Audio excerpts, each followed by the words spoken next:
Hello, beautiful people. This is Natalie Silva with Life Treasures and Golden Moments, where I share with you true stories of miracles and stories of inspiration. Welcome back. It's always good to be with you.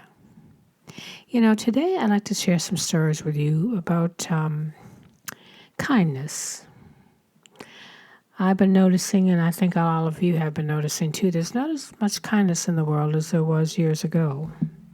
It's harder to find these days. It seems like there's so much road rage going on and people being angry with each other and gang wars and murders and all kinds of disagreements and so on and so on.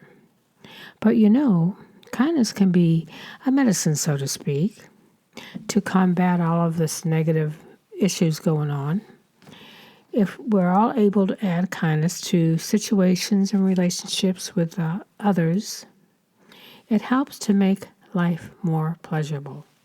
Wouldn't we all like that, to make life more pleasurable? Just like the old days. Anyhow, I'd like to share some stories today about kindness, and I've got several to share with you. And the first one I want to share today with you is called The Power of Kindness. And the author is Arthur Calandro. I'm an author and a speaker, a minister of a dynamic congregation in New York City. In other words, my life revolves around people, and people are very interesting creatures. They can be friendly or standoffish, impatient, angry, generous, compassionate, and funny. Yet each of us has at our disposal one of the greatest powers on earth. It's called kindness. Years ago, I holed up for 10 days at an inn in the Shenandoah Valley to do some writing. I was glad to be away from the phones and the lawn meetings, the countless appointments, nothing to do but finish my book. Sunday morning, I slid into a back pew at the town church. People around me greeted one another and shared bits and pieces of the local news. All of a sudden, I felt lonely being so far away from my friends in New York. The feeling persisted through the service. At the end, I stood up to put on my overcoat. I felt a tap on my shoulder. I turned around, and there was an elderly lady in her Sunday best. "You're a visitor here," she said. "I'm very glad you came." All these years later, I can't remember what the choir sang or what the minister preached. The only thing I recall is a woman's kindness to me. A few simple words, but they made me feel better. That's the power of kindness. Just a touch of it can change everything. Kindness is contagious. Mom was right. Kindness begets kindness. We all have been trapped in line at a supermarket or at the bank. It doesn't take long for people to get out of sorts, to feel mistreated. A glare from the clerk or teller, a surly comment from a customer, and the tension only mounts. We've all been there, haven't we?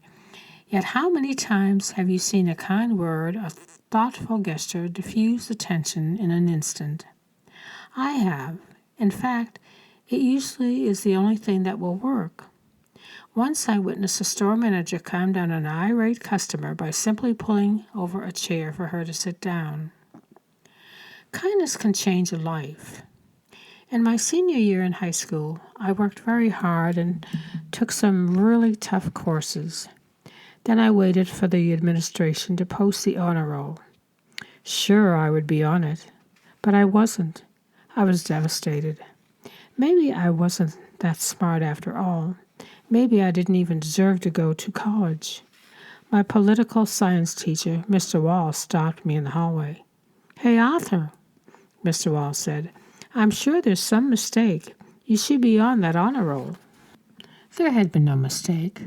My grades just weren't good enough. "Well," he said, "in my estimation, you belong there." That was the encouragement I needed. Just a few kind words. It couldn't have taken more than a minute. Mr. Walsh believed I was good enough to be on that honor roll, and that thought stayed with me through college and beyond. Kindness is a discipline. It doesn't always come easy. Sometimes you have to work at it, practice it every day, no matter how you feel. There was a homeless couple who sat on the steps of our church. Each morning, I'd give them some change and say hello. People on our staff worked hard to find a shelter for them and get them counseling. Unfortunately, they refused every offer. The neighbors began to complain, and frankly, most of us felt used. Still, I kept up with the kind words and small donations, even when I grew weary of the routine. I told myself, it can't hurt to be nice. Then the couple disappeared. No one knew where they had gone. Finally, a letter arrived, a long, gracious letter that mentioned everyone on our staff by name. The couple had found jobs and a place to live now and wanted us to know how grateful they were for our kindness. In the Bible, Jesus says to his disciples, "Remember when I was hungry and you fed me? When I was thirsty and you gave me water? When I was a stranger and you invited me into your house?" Bewildered, the disciples said, "We did none of these things for you." "Yes, you did," Jesus replied. I'm paraphrasing. Anytime you showed kindness, anytime you showed respect and caring for another, you did it for me. Anytime, even when you didn't realize it. Kindness will change you. It was a holiday weekend and I was stuck in a long line waiting to pay a bridge toll. The car stretched out for a mile in front of me. Finally, when I approached the row of toll booths, I saw that only half of them were open. By the time I reached the toll collector, I was fuming. "I can't believe there are so few of you working," I groused. "Hey, buddy," he said, sounding just as unpleasant as I. "Give me a break." That's when I recalled all things I had ever learned about kindness. "Please let me start again," I said. "You have a tough job. I hope the traffic lets up. Take care." I gave him my money and drove on. I didn't know if he felt any better, but I did. I couldn't do anything about the long lines or the bumper-to-bumper traffic or the shortage of toll takers, but in a few seconds I had been able to turn around a situation that would have had me complaining all the way to my destination. Whether it's a little gesture, a show of encouragement, a simple seeing the situation from a different point of view, kindness is sometimes the greatest power of all, a power that can change us. William Wordsworth once said that the best parts of a good person's life are the little nameless, unremembered acts of kindness and love. I'll take issue with the poet on one count. You'd be surprised how many of them you'll remember forever. The next story is called Gifts of Kindness, and the author is Darlene Crawford. I was terrified I was going to have a nervous breakdown. Nothing was going right that morning. Fighting back tears, I couldn't even get the twisty off the end of the bread bag where I had saved heels from loaves gone by to use in case of an emergency. This was surely an emergency. I thought as I angrily tore the plastic from the tangled twisty and retrieved the heels. The last bread at my house was going for my 3 children's school lunches. I made from the last scrapings from the peanut butter jar and the final drops of grape jelly. I didn't know what I would do for their lunches the next day, a day I thought would never come upon us. Not even the most inspired homemaker could put together a meal from the odds and the ends in my almost empty cabinets. I held back my tears for the sake of the children, slapped the heels with their meager smears of peanut butter and jelly together, and then I wrapped them in used plastic wrap and put them in their lunch boxes. Thank you, God, for Kool-Aid, I thought as I checked the lids of the thermoses. At last, when the kids were out of the house and out the door, I fell on the sofa and finally let out the tears I'd held back all morning. I cried over my failed marriage. I bawled out loud over the lovely house I'd given up to get rid of my unfaithful husband. And I found myself screaming as I remembered the stuffed pantry and overloaded cabinets I'd always taken for granted in my former home. Totally spent from my outburst, I fell to my knees and begged God to show me what to do. I felt He was with me when I finally couldn't take my former husband's infidelity anymore and sued him for divorce. What I had failed to consider was the power he held in the small town where he lived. His childhood home, where he and his father and grandfather had practiced law for generations. I was never totally accepted by the family of townspeople because I was an outsider. Even our children were shunned, probably because they were the fruit of my loins instead of the woman my ex was expected to marry. The final blow was when I caught him with that woman at a local motel. No, the final blow was really when the hometown judge ruled for my husband in the divorce suit and gave him everything but custody of the children. I thanked God for that blessing and knew with His help I could make it. We moved to another state where I found a great teaching job that would begin at the next term, a mere 3 months away. Meanwhile, I worked at a dry cleaner's to get us through the summer. Although we lived in this fairly small town almost 2 months, I still hadn't made any real friends. We were lucky enough to find a nice house in a decent rent and seemingly safe neighborhood, but I'd been so busy getting the house ready, settling the kids in at school. They appeared to really like and looking for a job that I hadn't gotten acquainted with anyone. A priority was to find a church, and the one we joined seemed wonderful. But again, I hadn't made any friends in spite of the many ladies who urged me to join their morning prayer group. I couldn't wait till my teaching job had started. I could have decent schedule and have time to take part in the church activities. Meanwhile, I struggled like crazy to stretch the meager settlement the judge had allowed me to take care of the children. That cash was now gone, totally gone. God, what do you want me to do? I cried out loud. If I could just make it for 2 more weeks until my first paycheck from the dry cleaners comes, everything would be all right.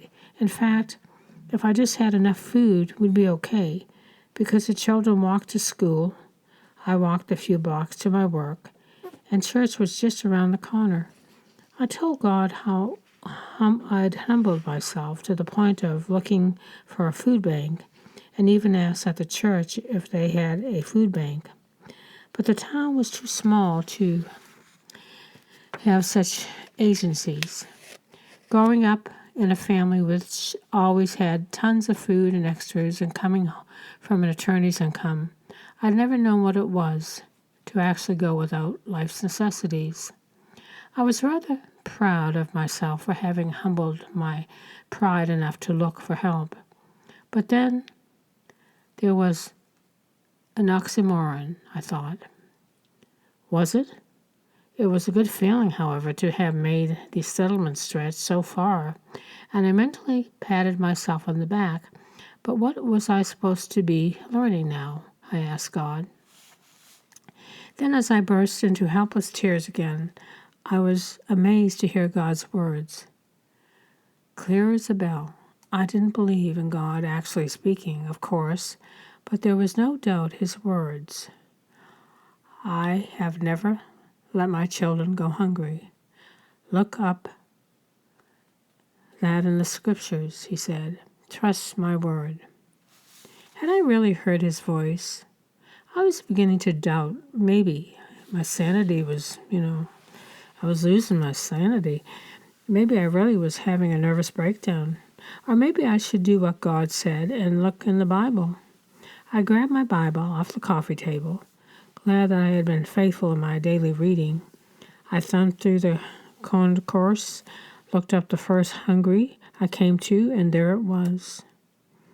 I have never seen the Lord forsake a man who loves him, nor have I seen the children of the godly go hungry. Psalm 37:2-5. Oh God, I whispered, forgive me for not believing you speak to me. I trust you to be my Father and my children's Father. A new energy seemed to come over me as I rose to my feet. I hurried to get ready for work, determined I would trust God. As I walked the 2 blocks to the dry cleaners, I kept remembering God's promise that my children would not go hungry. I didn't know what I'd fix for supper that night, nor what the kids would eat when they came in from school, clamoring for snacks. I held up my head, told God the food problem was his, and marched into the dry cleaners. As I trudged home from work, I tried to push the empty larder picture from my mind and focus on the nice paycheck I'd get in a couple of weeks. But I was near tears as I unlatched the gate and entered my yard. I was so consumed with trying not to fret that I didn't notice the front porch until I mounted the steps. Dozens of cardboard boxes and plastic bags lined the porch. In amazement, I peeled into several and saw that they were packed with meats and breads and staples and even goodies, and a cooler held gallon jugs of milk and juice. One bag even held plastic wrap and baggies. Who knew? Who did this? I asked myself. Then I noticed the note stuck in the screen door, scrawled in bold print, with the most beautiful message I'd ever seen. Through my tears I read, enjoy. Love your Father. God answers our prayers. Thank you, Darlene Crawford, for such a lovely story. Gifts of kindness. The next story I'd like to share with you is called Legally Speaking, and the author is Mary Hollingsworth. Through the years, I've worked as a legal administrator and legal secretary on various occasions. Most of the time, to me, corporate legal work is pretty routine and boring, dealing with contracts, taxes, and company negotiations. And no offense intended, most corporate attorneys with whom I've worked have been less than exciting personalities. They stay in their offices with their heads buried in piles of legal briefs and stacks of law books, emerging blurry-eyed at the end of the day to go home. Then there was James Sargent, an attorney. He was cut out of a different kind of dough with a very unique cookie cutter. He was also the senior partner in the law firm where I was serving as a legal administrator. Till I came along, the firm had never had a legal administrator, someone who helps manage non-attorney staff members in relation to personnel matters, company policies, benefits, and the like. At this point, Sarge, Secretary Betty, was trying to do everything that had been manageable when the firm was small, but as it grew into prominence and staff, the task had become overwhelming. She was working nights and weekends just to keep up. Because I'd spent several years working in personnel for another large company, I could see Betty's struggle, and I thought a reasonable way to help resolve the problem. Even so, Sarge wasn't totally convinced that having a legal administrator was necessary because he wasn't familiar with the administration's role and because it would add to the salary load. So I made a deal with him. I suggested that he move me from legal secretary to legal administrator. And if at the end of the year I hadn't saved him more money than my salary had cost him, he could fire me. At first, Sarge laughed, thinking I was joking. Then he said, "Are you serious?" Very serious, Sarge. After 10 years in personnel, I can do all of this. All right then, you've got a deal. So I was moved into an empty office next to Sarge and Betty and went to work helping Betty with her mountains of duties, slowly relieving her of more routine personnel matters and allowing her to concentrate on the more specialized critical work she did in trial preparation and other legalities. A few weeks later, Sarge called me into his office and said, "Sit down. I'd like to talk to you about something." So I sat. "I want you to do me a favor," he began. "I want you to serve as my eyes and ears in the firm." "Sure, Sarge. Exactly what do you mean?" "I want you to keep your ear to the ground about problems people on our staff may be having, including the attorneys. Not just work problems, although these are important, but also personal problems with their families, for instance. I heard last week that Joni's husband had lost his job. That kind of thing." "All right, I see. And if I hear about something, what do you want me to do about it?" "Nothing. Just come and tell me. That's all. I'll take it from there." "Right. I'll do my best, Sarge." And as I rose to leave, he continued, "You see, I believe that being an employer involves more than just paying people a decent wage for the hours they put in. It's about being involved in their lives, knowing their families, working with them on many different levels, not just telling them what to do at work and treating them as a production machine. They're people first, then employees, and we need to treat them with kindness.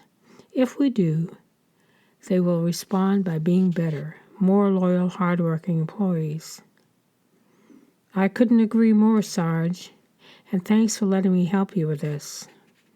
Over the coming months, when I heard about staff members having personal struggles, I would bring them to Sarge's attention, and the next thing I knew, the person had been given a bonus for some unusual reason, or he or she been seen going to lunch with Sarge and came back all smiles. Sarge and I did some other things to make our firm a nicer place to work, too. He gave me a fun budget, from which I used funds to express the partners' appreciation to the staff. For instance, each employee received a birthday card signed by all the partners and a small birthday bonus so they could take their families out to celebrate. On special holidays such as Valentine's, Easter, and others, each woman in the firm found a pretty single rose or a carnation in a bud vase on her desk when she arrived, and the men received candy, and they each received a note of appreciation from their partners. We did some just for fun things, too, such as jelly bean counting contests. I put a huge jar full of jelly beans in the break room. Each employee was encouraged to guess how many jelly beans were in the jar on a specified day. Sarge stopped work early, and we all gathered together in the conference room where the jelly beans were officially counted. The winner was given $100 and all of the jelly beans. Another time we had a spelling contest. I handed out 20 new spelling words each day for 20 days, a total of 400 words that related to the work we all did. Then one day we had a spelling bee in the conference room. First place received $300, second place $200, and third place got $100. Everyone had fun and learned something valuable at the same time.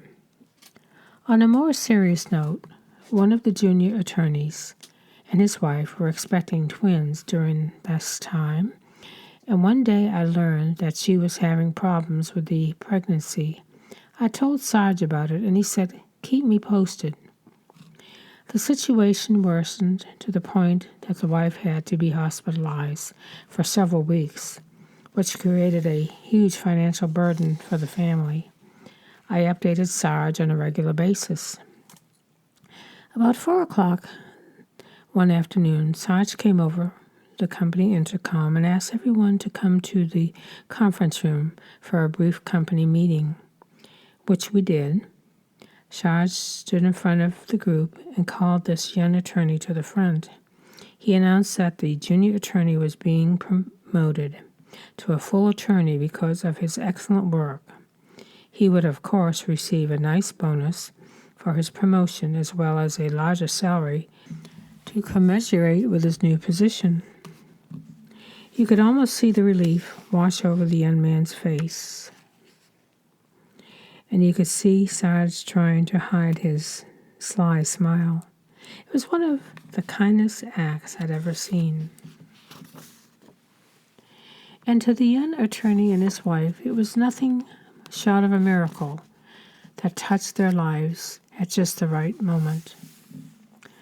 I'm also happy to say that at the end of the year, Sarge didn't have to fire me.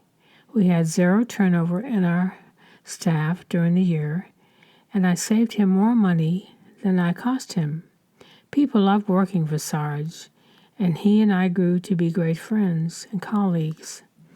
While Sarge has been gone for several years now, his model of kindness continues to inspire me and challenge me to be kind to others too.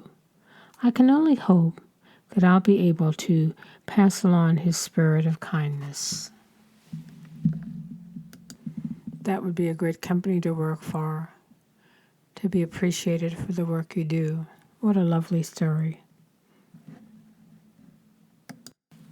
The final story that I'd like to share with you today is called The Post Office Angel by Joy Scardiver. A 14-year-old dog, Abby, died last month. The day after she died, my 4-year-old daughter, Meredith, was crying and talking about how much she missed Abby. She asked if she could write a letter to God so that when Abby got to heaven, God would recognize her. She dictated and I wrote, "Dear God, will you please take special care of our dog Abby? She died yesterday and is in heaven. We miss her very much. We are happy that you let us have her as our dog even though she got sick. I hope that you will play with her. She liked to play with balls and swim before she got sick. I'm sending some pictures of her so that when you see her in heaven, you will know that she is our special dog. But I really do miss her. Love, Meredith Claire. P.S. Mommy wrote the words after I told them to her." We put that in an envelope with 2 pictures of Abby and addressed it to God in heaven. We put our return address on it. The Meredith stuck some stamps on the front because she said it may take lots of stamps to get a letter all the way to heaven. And that afternoon, I let her drop it into the letterbox at the post office. For a few days, she would ask if God had gotten the letter yet. I told her that I thought he had. Yesterday, there was a package wrapped in gold paper on our front porch. Curious, I went to look at it. It had a gold star card on the front and said, "To Meredith," in an unfamiliar hand. Meredith took it in and opened it. Inside was a book by Mr. Rogers, When a Pet Dies. Taped to the inside front cover was the letter we had written to God in its opened envelope. On the opposite page, one of the pictures of Abby was taped under the words, "For Meredith." We turned to the back cover, and there was the other picture of Abby, and this handwritten note on pink paper. "Dear Meredith, I know that you will be happy to know that Abby arrived safely and soundly in heaven. Having the pictures you sent to me was such a big help. I recognized Abby right away. You know, Meredith, she isn't sick anymore. Her spirit is here with me, just like she stays in your heart, young and running and playing. Abby loved being your dog, you know. Since we don't need our bodies in heaven, I don't have a picture here in any pockets, so I can't keep your beautiful letter. I'm sending it back to you with the pictures so that you will have the book to keep. And remember Abby. One of my angels is taking care of this for me. I hope the little book helps. Thank you for the beautiful letter. Thank you, Mother, for sending it. What a wonderful mother you have. I picked her especially for you. I send my blessings every day, and remember that I love you very much. By the way, I am in heaven, but wherever there is love, I'm there also. Love, God. And the special angel who wrote this after God told her the words. As a parent and a pet lover, this is one of the kindest things that I've ever experienced. I have no way to know who sent it, but there is some very kind soul working in the dead letter post office. What a beautiful story, and what a beautiful person to do such a thing for a sweet little girl. It's so hard to lose pets, and especially for children, I know. They're their world. So thank you to all of our authors today, and for their beautiful stories and thoughts and wisdom. It gives us food for thought as always. Thank you for sharing a part of your day with me. I hope you enjoyed the stories that I shared with you today and the subject on kindness. A special thanks again to our authors for sharing their beautiful heartfelt stories and their wisdom. In closing, I'd like you to ask you to do your best to add these things to your life. Faith, goodness, knowledge, self-control, service to others, and kindness to all of those around you. Kindness is contagious, and it can change anything. Until next time, take care, my dear friends, and may God bless. This is Natalie Silver with Life Treasures and Golden Moments.